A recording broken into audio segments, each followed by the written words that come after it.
Well, when you try to think of a recap for Saturday's game against Bowling Green, only two words come to mind: Melvin Gordon. Some would say the Packers were a little lucky last week. If not for a timeout called by the Jets bench, the Packers could have been 0-2.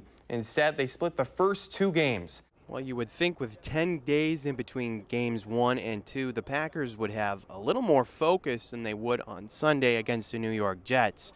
Well, this week was filled with quarterback controversies and injury concerns, and perhaps the best thing was for the team to get back on the field. It's been a tough end of the summer for the Brewers. Get this, they have gone 8-20 since August 19th, and it hasn't gotten any easier. Finishing as runners-up a year ago, many have high expectations for Wisconsin volleyball this year. But don't tell these guys, this year's team hasn't proved anything yet. Well, the weather held off at the Badgers' spring game on Saturday, and despite work needing being done on both sides, Coach Anderson and his team are pleased with the results. The Brewers and Cardinals in a big series this weekend, splitting the first two games, leaving Sunday a big divisional matchup. After today's victory, the Badgers have won 19 straight home openers. And after the first 2 weeks are in the books, the Badgers have a bye week before returning here against Bowling Green. In Camp Randall Stadium, Eric Jacobson, Fox 47 Sports. The Verona cheerleading squad is just like any other, with laughs and smiles that set an example for the entire school. Except for three special girls. My coach in college had a special needs cheer team, so just watching that team perform gave me a lot of ideas on how I can incorporate them. Just beginning this year, the team aims to include everyone, and the result has been overwhelming support.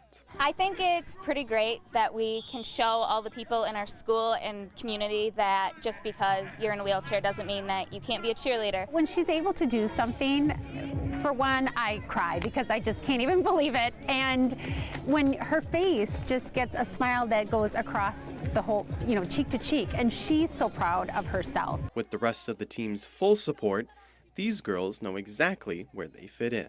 Talking to friends, not being home alone, and being bored, not doing nothing. It's always fun here, laughs. And while the team may not always win on the field, the team on the sidelines has already won. It's really great that the message is getting sent that, no matter what you are or who you are, that there's someplace that you can be. And making this group of kids a little more special. Hello. In Verona, Eric Jacobson, News 3 Sports. Your first time is thrilling. Really scary, but thrilling. You might say it's a little crazy, but the folks at the Rock Aqua Jays jet skiing team are flying sky high. Over water, of course, on skis. You have to be both strong physically, and also what people don't know is you have to be pretty strong mentally. Imagine going to the gym and standing under 1,000 pounds. That's the equivalent of it. With ages ranging from 3 to 50, there's a role for everyone and anyone.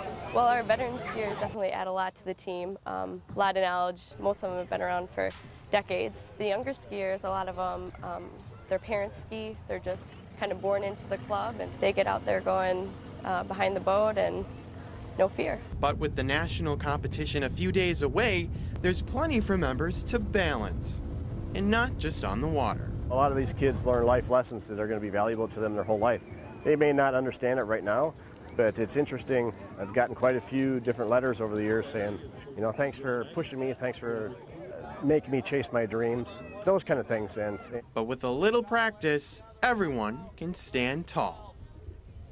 In Janesville, Eric Jacobson, News 3 Sports. They don't look like your typical athletes, but don't tell that to these group of kids. Yeah, in my mind I treat it like a sport, but instead of using brute strength like in football, we use our minds. Janesville Parker's Rockin' Robots team does everything a sports team does, even down to the game their robots play. You work as a team, as a well-oiled machine, and it takes a bit of skill to be able to do that and be that fluent. You have to have a game plan. After advancing past the first round of the robot competition, the team headed to the Edward Jones Dome, home of the St. Louis Rams. It was crazy. It was playing in an NFL stadium.